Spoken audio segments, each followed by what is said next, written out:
Baiklah, Assalamualaikum warahmatullahi wabarakatuh. Selamat bertemu pada mata kuliah pengelolaan limbah agroindustri. Hari ini kita akan membahas tentang konsep pemanfaatan limbah agroindustri. Jadi tujuan dari pertemuan ini adalah agar nanti mahasiswa memahami dan bisa menerapkan konsep pemanfaatan limbah agroindustri. Dengan mengetahui ini, maka mahasiswa tidak kemudian memanfaatkan limbah itu tidak ada dasarnya. Jadi harus mengikuti konsep yang benar.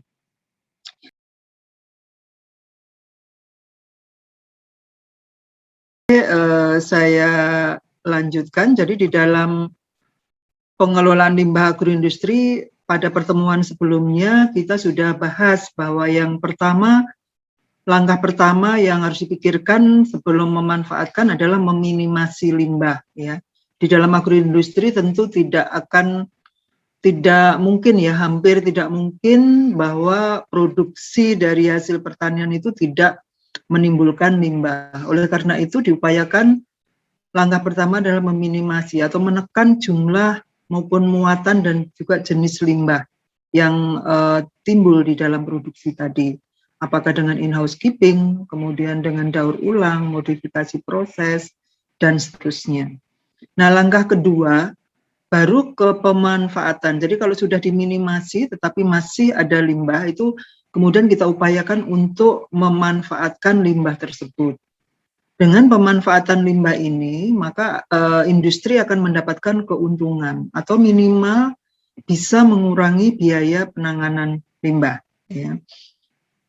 Oleh karena itu nanti pemanfaatan ini yang akan jadi penekanan dalam diskusi ini. Nah, kalau tidak bisa lagi dimanfaatkan atau dimanfaatkan masih muncul limbah yang baru, kemudian baru dilakukan pengolahan. Karena pengolahan ini hanya bertujuan untuk mengurangi cemaran sampai batas aman. Jadi tidak didapatkan keuntungan sama sekali. Ya, hanya supaya aman dibuang atau memenuhi baku mutu limbah. Nah, seperti apa pemanfaatan limbah ini menurut Porter 1978, ya, ini memang agak lama tetapi masih berlaku, bahwa pemberian pemanfaatan limbah merupakan pemberian perlakuan terhadap limbah agar limbah dapat dimanfaatkan kembali sebagai bahan baku baru, produk baru, kemudian bahan bakar, makanan, ataupun pupuk. Nanti berikutnya akan kita bahas terkait dengan pemanfaatan itu bisa dilakukan untuk apa saja. Ya. Nah, tujuannya adalah agar limbah memiliki nilai ekonomis atau mendapatkan atau mempunyai keuntungan tambahan.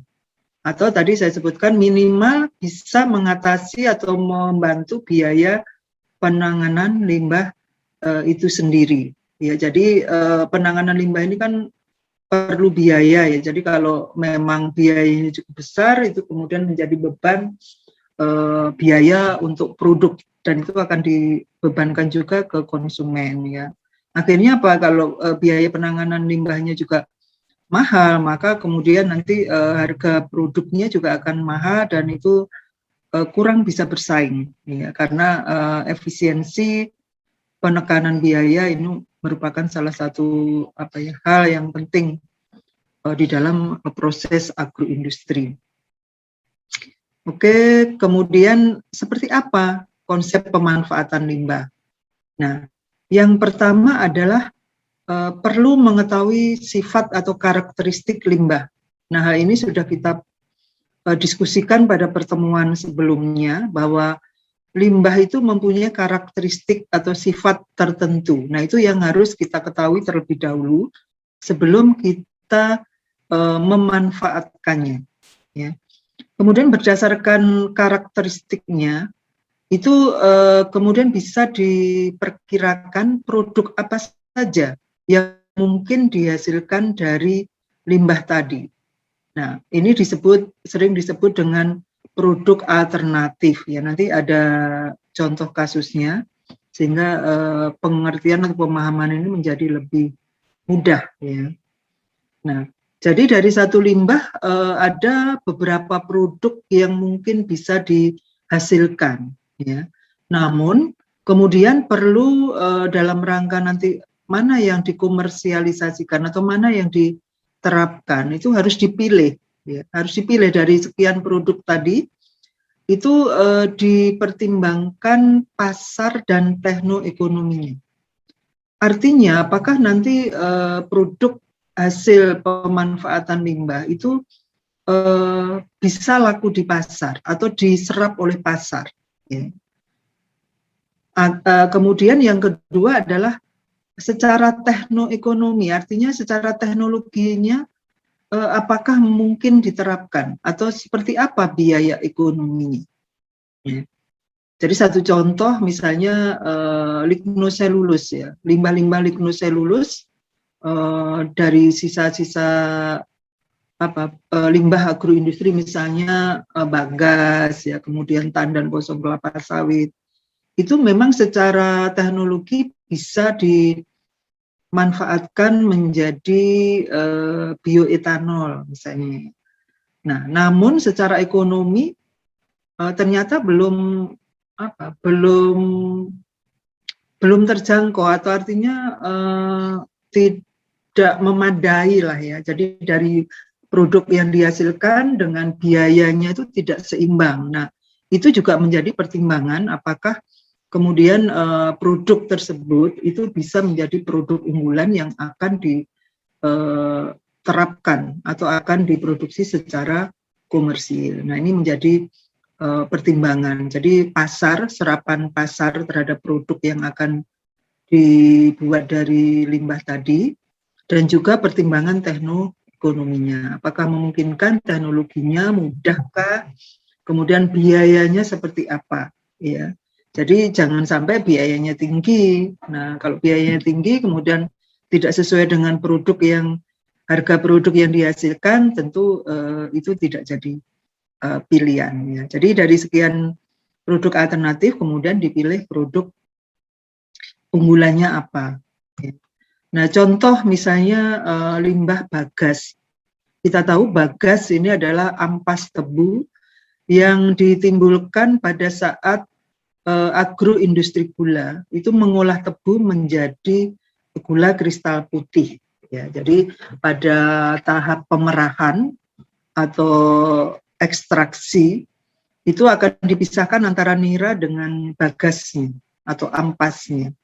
Nah, bagas ini karakteristiknya volumenya besar, ya, volumenya sangat besar di pabrik gula. Kemudian mengandung selulus dan lignin yang tinggi, ya, mengandung selulosa dan lignin yang tinggi karena ini merupakan limbah padat. Sehingga dengan karakteristik yang jumlahnya banyak, kemudian kandungan selulosa dan ligninnya tinggi, kemudian kita cari produk alternatif atau bisa dibuat apa saja ya dari bagas ini. Nah, berdasarkan teknologi yang tersedia dan mempertimbangkan karakteristik si bagas ini, maka produk-produk alternatif yang bisa dibuat antara lain adalah kertas, ya, kertas atau pulp. Nah, ini memang biasanya dibuat dari bahan-bahan yang mengandung selulus tinggi. Ya, kemudian particle board atau papan-papan yang saat ini ya banyak digunakan untuk membuat mebel-mebel, meja, lemari ya, yang menggunakan teknologinya sudah ada. Jadi di press begitu sehingga menjadi papan pengganti kayu atau alternatif dari kayu yang sudah mulai berkurang. Nah, ini bisa juga dilakukan itu. Kemudian bisa juga karena dia meruah atau bulky, itu juga bisa digunakan untuk membuat briket. Ya, briket itu bahan bakar yang ada perekatnya kemudian dipres ya supaya tidak bulky, supaya dia bisa ringkas. Ya, itu bisa dibuat briket, ya, briket untuk bahan bakar. Kemudian bisa juga dibuat kompos, ya. Kenapa bisa dibuat kompos? Karena memang kandungan bahan organiknya tinggi, ya. Tetapi untuk dibuat kompos ini juga perlu dipertimbangkan bahwa CN, rasio karbon dan nitrogennya itu tinggi, jadi sekitar 70-an ya. Nah, sementara kalau untuk media kompos itu diperlukan antara 30-40, sehingga nanti harus ada bahan pencampurnya ya.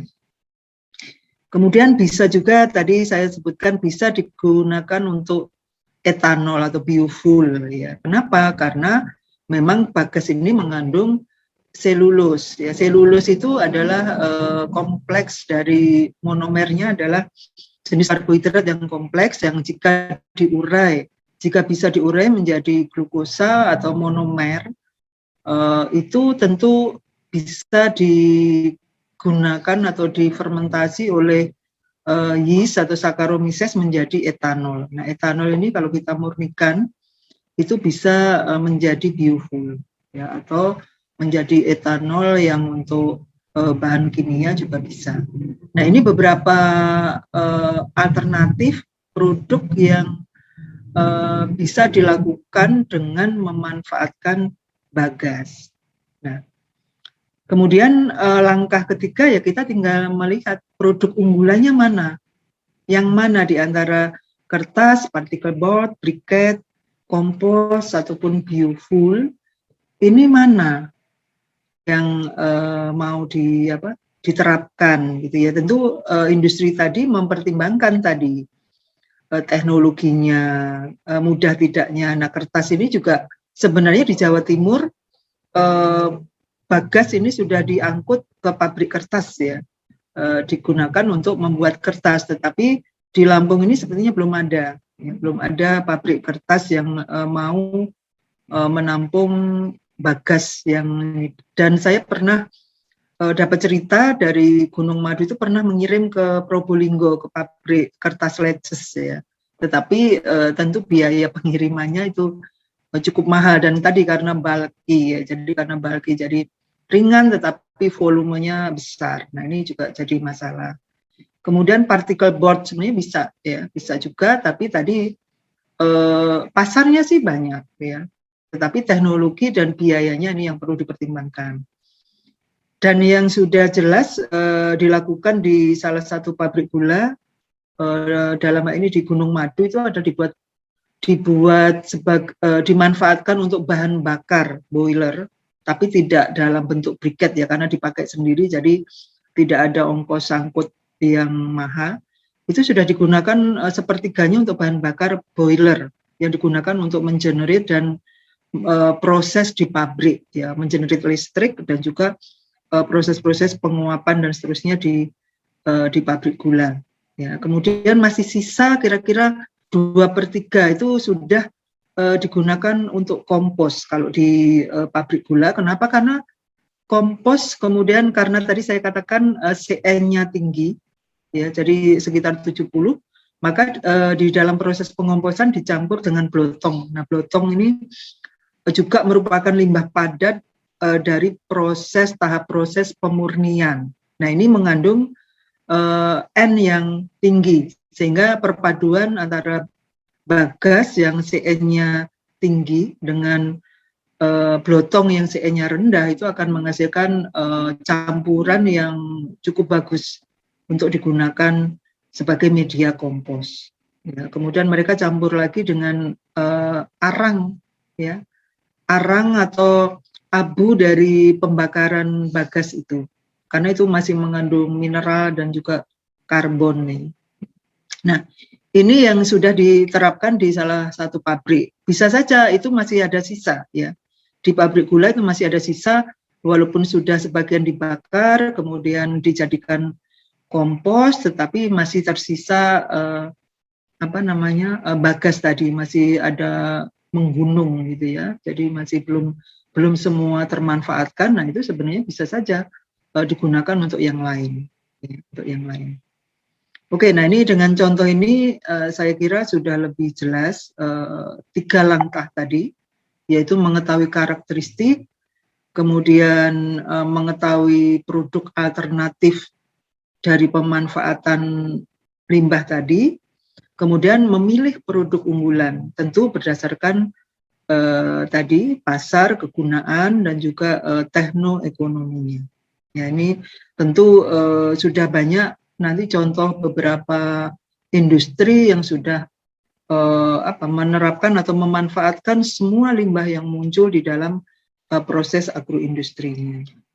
Demikian barangkali untuk tatap muka kali ini.